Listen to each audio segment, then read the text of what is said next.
Buenos días, queridos estudiantes. El tema que les traigo para hoy es la historia. Vamos a observar muy bien estas diapositivas que nos van a ayudar a comprender y a estudiar el tema de la historia. ¿Qué es la historia? Es la pregunta. La historia es la ciencia que estudia los hechos del pasado, la vida del hombre en sociedad durante un periodo histórico. Esto quiere decir que la historia no estudia a los hombres individualmente, sino a los hombres en sociedad, a todos esos hechos, todos esos avances, todas esas revoluciones, todos esos momentos que han hecho posible que la humanidad cambie, se transforme, sea diferente. Eso es lo que estudia la historia. La historia siempre estudia el pasado y por lo tanto está acompañada de diversos hechos que hacen posible esa historia. Entonces, vamos a observar ahora esta imagen donde vemos la evolución del hombre y podemos darnos cuenta que la importancia de la historia es que cumple una función esencial para la humanidad, reconstruir el pasado para comprender nuestro presente. En realidad hay muchísimas cosas que podríamos decir sobre la historia para hacer notar su importancia. Por ejemplo, tener cultura general, conocer nuestro origen, quiénes somos, qué nos ha hecho cambiar, qué cosas han cambiado en nosotros. Todo eso lo podemos conocer con la historia. Pero además de eso, lo más importante de la historia es que nos ayuda a comprender nuestro presente. Eso significa que el estudio de la historia, y lo mismo que el estudio del pasado, significa conocer el pasado para comprender el presente. Muy bien, nos vamos a la siguiente diapositiva que nos hablan de las ciencias auxiliares de la historia. Para que la historia sea posible, para que se puedan hacer todos esos estudios históricos, debemos acudir a ciertas ciencias que son las llamadas ciencias auxiliares. Entonces podemos observar que aquí tenemos la geografía, la sociología, la economía y otras más como la literatura, la política y el derecho. Sin embargo, estas no son las únicas. Además de esta, tenemos otras ciencias auxiliares de la historia, como son la filosofía, la antropología, la arqueología, la paleontología, etc. Estas ciencias siempre están ayudando a la historia para comprender o ayudar a comprender el pasado. Muy bien, acá tenemos a el personaje que estudia la historia. Tenemos a el historiador. El historiador es esa persona que se dedica a estudiar la historia, como su nombre lo indica. Miren que aquí en esta imagen podemos observar cómo el historiador está mirando hacia el pasado, pero también mirando hacia el futuro. Lo que quiere decir que la historia siempre es una visión hacia el futuro, ¿verdad? Muy bien. El historiador es un personaje que se prepara, es un profesional que estudia todo este tema de la historia. Pasamos a la siguiente diapositiva que nos meten ya en el mundo de la historia o en lo que hace el historiador a través de las fuentes de la historia. Es decir, para que el historiador pueda estudiar y pueda hacernos darnos conocimiento sobre los hechos del pasado, necesita de unas fuentes de la historia. Las fuentes pueden ser primarias o también pueden ser secundarias, fuentes secundarias. Entonces, existen diferentes tipos de fuentes. Pueden ser fuentes visuales, fuentes orales, fuentes escritas, fuentes monumentales, etc. Pero la gran diferencia es que algunas son primarias y otras son secundarias.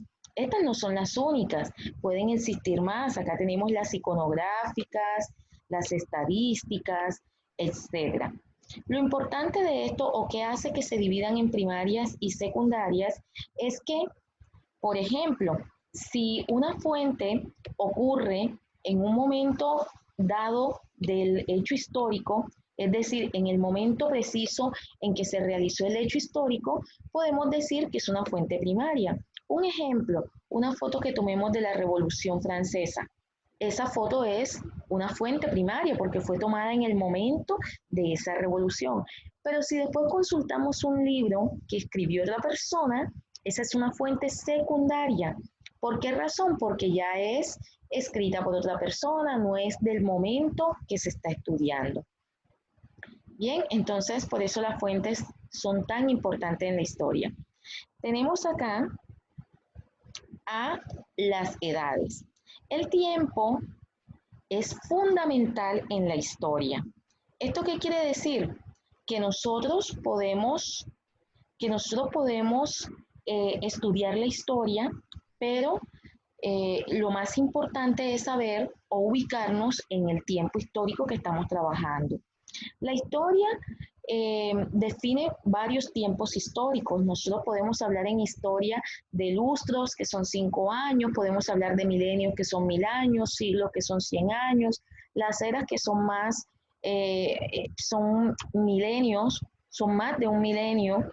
Podemos hablar también de edades. Aquí, por ejemplo, tenemos la edad de la prehistoria y tenemos las otras edades de la historia de las civilizaciones: edad antigua, edad media, edad moderna, edad contemporánea.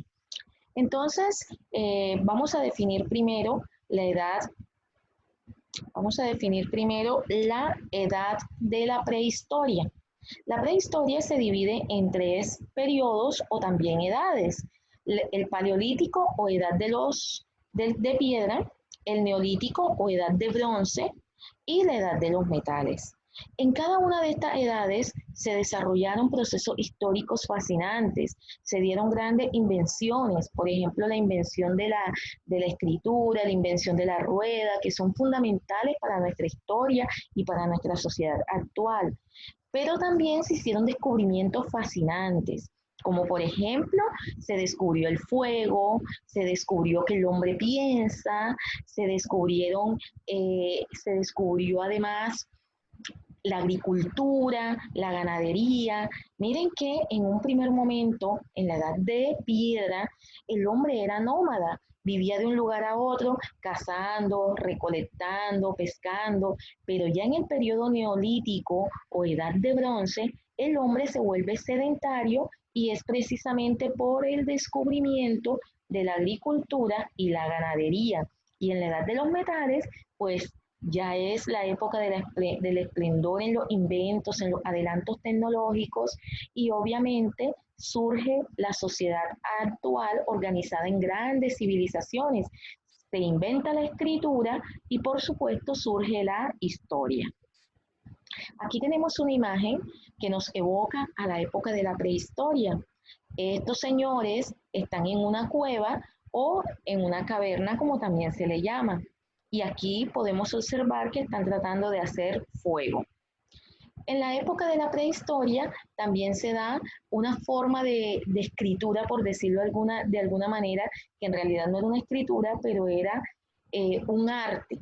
Ellos dibujaban su historia en las paredes de las cuevas o de las cavernas, dibujaban todo lo que les iba aconteciendo, y esa es una forma de conocer la cultura, el quehacer, las actividades, el pensamiento y la idiosincrasia de los seres que vivieron en la prehistoria.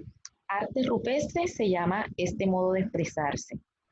Y tenemos aquí la primera imagen de lo que fue la escritura cuneiforme, la primera forma de escritura que existió en la humanidad y que se creó en Mesopotamia, la primera civilización, la civilización más antigua de la humanidad, desarrollada en Asia. Y acá tenemos ya las edades propiamente de la historia universal: edad antigua, edad media, edad moderna y edad contemporánea. Tenemos que la edad antigua surge en el año 3500 a.C. con la invención de la escritura y surge en Asia. Y finaliza en el año 476 después de Cristo con la caída del Imperio Romano de Occidente. El Imperio Romano era lo más grande en cuanto a territorio, ejército y riquezas que existía en el mundo. Con la caída de este imperio se acaba la Edad Antigua y da paso a la Edad Media, que finaliza, algunos historiadores dicen que en 1453 con la caída del Imperio Romano de Oriente y otros apuntan a que fue en 1492 con el descubrimiento de América. La Edad Moderna finaliza en el año 1789 con la Gran Revolución Francesa y donde comienza la edad contemporánea que sigue hasta nuestros días. Es una edad que todavía no ha finalizado. Muy bien, chicos, entonces quiero que ustedes observen muy bien esta imagen, pero que además de eso se hagan una idea de cómo ha ido evolucionando nuestra historia y cómo ha ido cambiando el tiempo y las civilizaciones de la humanidad. Chicos, les agradezco toda su atención. Que estén muy bien.